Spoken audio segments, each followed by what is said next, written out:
जो है कथा श्रवण करने के लिए प्रांगण में नहीं पहुंच पाता,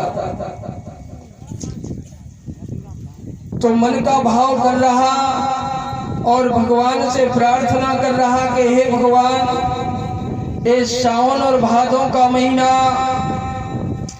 और मेरा मन कहता है कि एक दिन तो कथा प्रांगण में हमारे लिए पहुंचना चाहिए।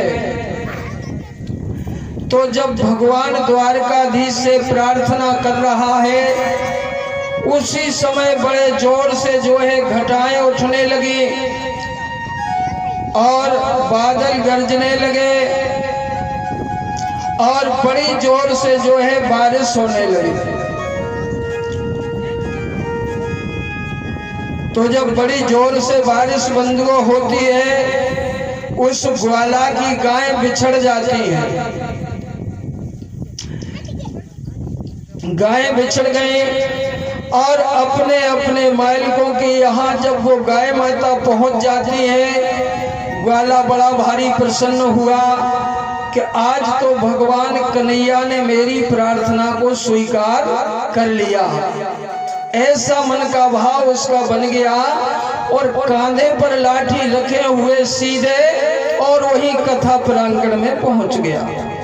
धन्य भगवान, मेरे मन का भाव था, आज तो तुमने मौका मुझे दे दिया। क्यों नहीं? गोस्वामी बाबा ने रामचरितमानस में लिखा है कि गिरई कारजो और नाना जंजाला और ते अति दुर्गम शैल विशाला।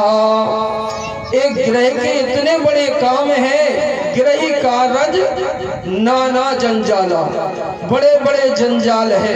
ते अति दुर्गम शैल विशाला, बड़े बड़े पहाड़ों के समान काम है, नहीं छोड़ पाते।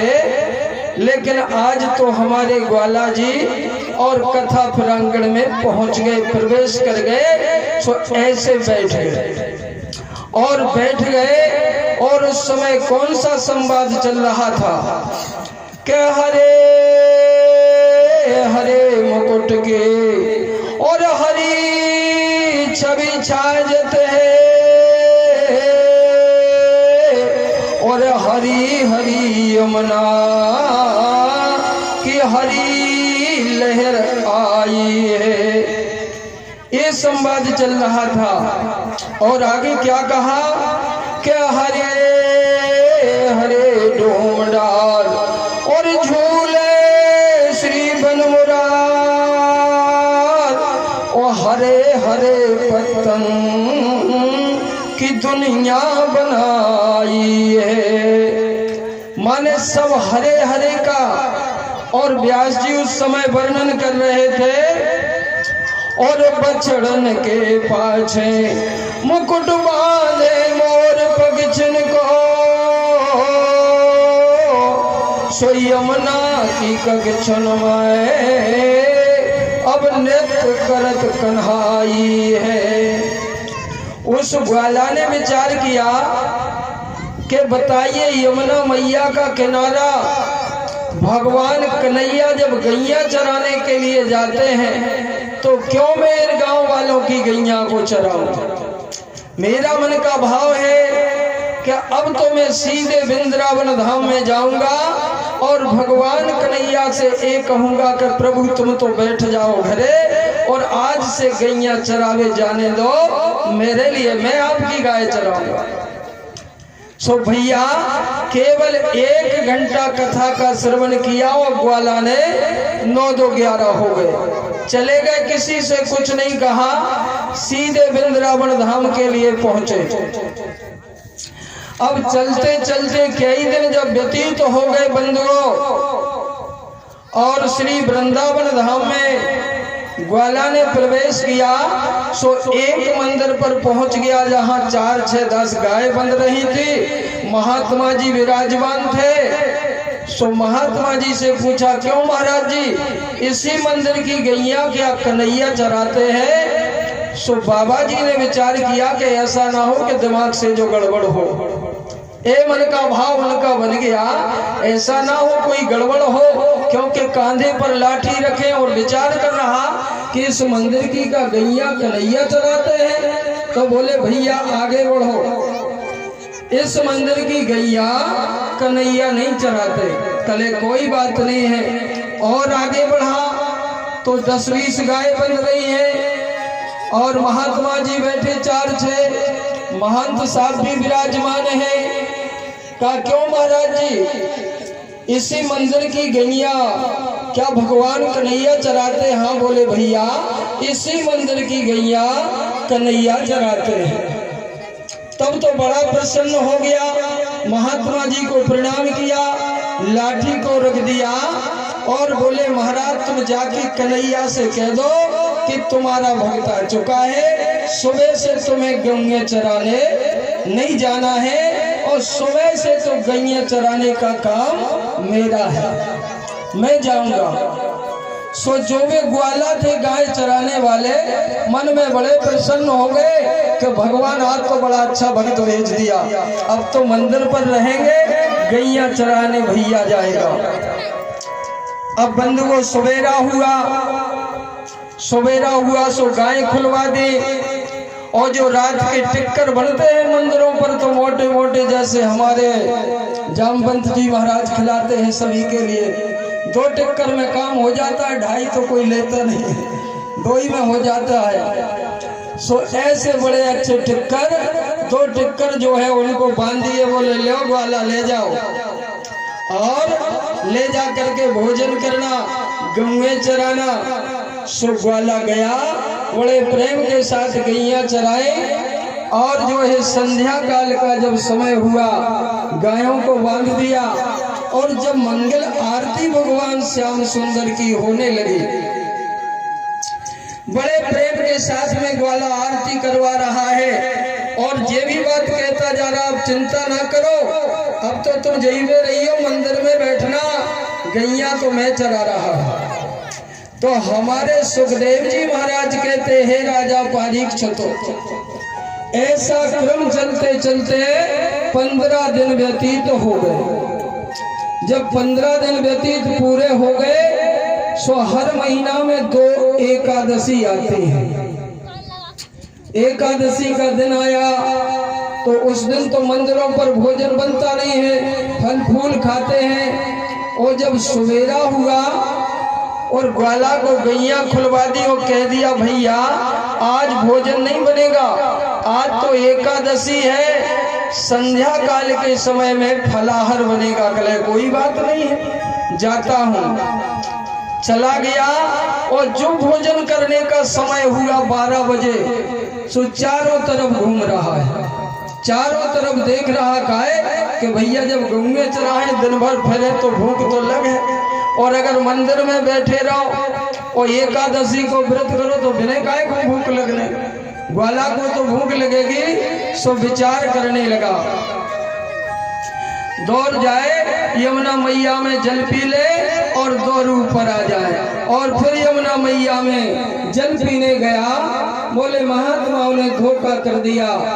सो भगवान कन्हैया ने विचार किया ये ग्वालों के मध्य थोड़ी आया है, ये तो मेरे सहारे आया है। सो रुक्मणी जी से कह दिया कि देवी बढ़िया भोजन बनाओ, हमारा ग्वाला तड़प रहा है मुख के मारे।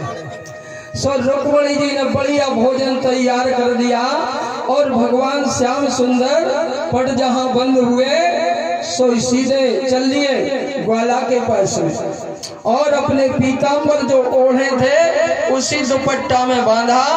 और जब तक ग्वाला यमुना में उतर गया जल पीने, और कदम की डाली के नीचे जब श्याम सुंदर पहुंच गए तो उसने आवाज लगाई, भगवान कन्हैया आवाज लगा रहे, ओ ग्वाले जाओ, ओ ग्वाले।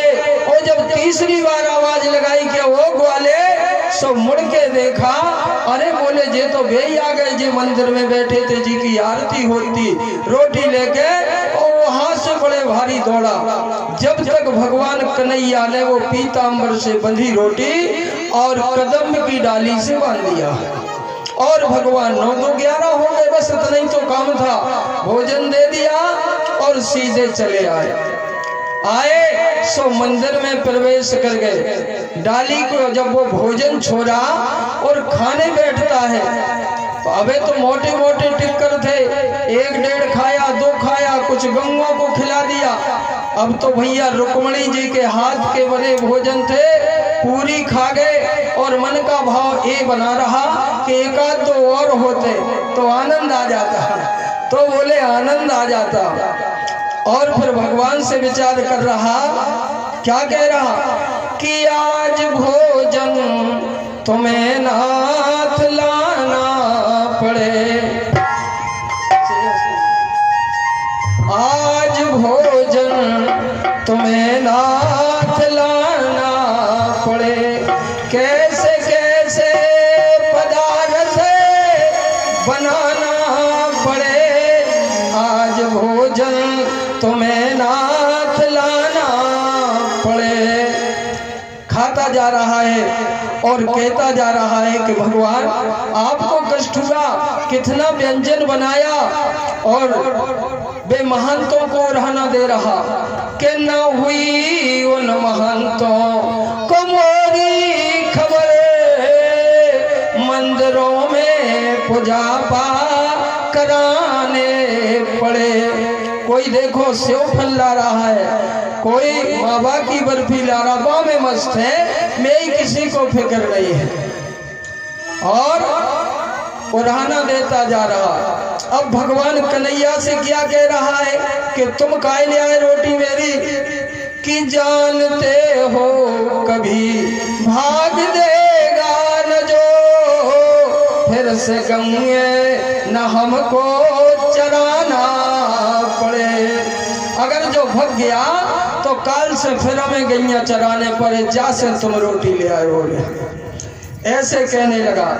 फिर मन का भाव आया कि वो भगवान जा गरम लू में कैसे पैर पड़े कन्हैया के, सुबह चरण रज माथे से लगा रहा और क्या कहा कि मुझे रूखी रोटी और विनीत मिले, इन चरणों को आना न जाना पड़े। मुझे तो भर रूखी रोटी जो रोज मिलती वही मिले, लेकिन आप ऐसा कष्ट मत करना। सो बोले ठीक है, भगवान आ गए। अब संध्या काल के समय जब रोज ग्वाला आता है तो गैया भी बांधता है, दोहन भी कराता है। आज तो ऐसी ही गैया छोड़ दी और मंदिर के सामने डंडा लेके खड़ा हो गया। सो महाराज जी आए, क्यों भैया आज तो ऐसे ही खड़े, गैया भी नहीं बांधी। बोले आज मुझे नहीं बांधना गैया। बोले काहे भैया, क्या बात है? तो बोले सुनो महाराज जी, जो महंत जी थे उनके पास में चला गया, पहुंचा कि क्या महंत जी चल बसे और सबरे चेलाया आज, और जो रोटी लेकर गए सो बन में से बजना।